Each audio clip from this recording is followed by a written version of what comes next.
Abantu abangango 6.5 miliyoni eNingizimu Afrika besithola bengasebenzi. Lesibalo sabantu savela ngonyaka odlule emva kokuthi abantu abawu-2.2 miliyoni balahlekelwa imisebenzi. Ubhubhane iCovid-19 salishintsha indlela amabhizinisi asebenza ngayo. Amanye amabhizinisi ahluleka nokuvula iminyango yayo futhi emva kokuthi isizwe savalwa thaqa ukusebenza. Umfelandawonye wezinyunyana omkhulukazi eNingizimu Afrika iKhosathu ithi yathemba ukuthi umnotho uzosimama ukuze uzokwazi ukudala amathuba omsebenzi. We are hopeful that as we enter this year and doing everything, working together as trade unions, working together with government and businesses, particularly ending the question of the investment strike, we stand a better chance for economic recovery.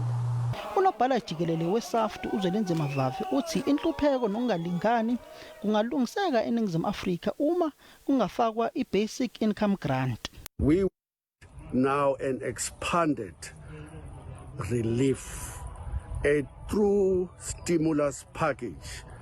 There can be no better time of introducing the basic income grant other than now. People are dying not just of only the coronavirus, but people are dying in their homes of the poverty. ISAFTU ithi izinyunyana azibumbane ukuze zizokwazi ukulwa nokuthi abantu bangalahlekelwa imisebenzi la eNingizimu Afrika ukuze bengadli imbuya ngothi. Ngingusamkele Maseko wezindaba ze-SABC eGoli.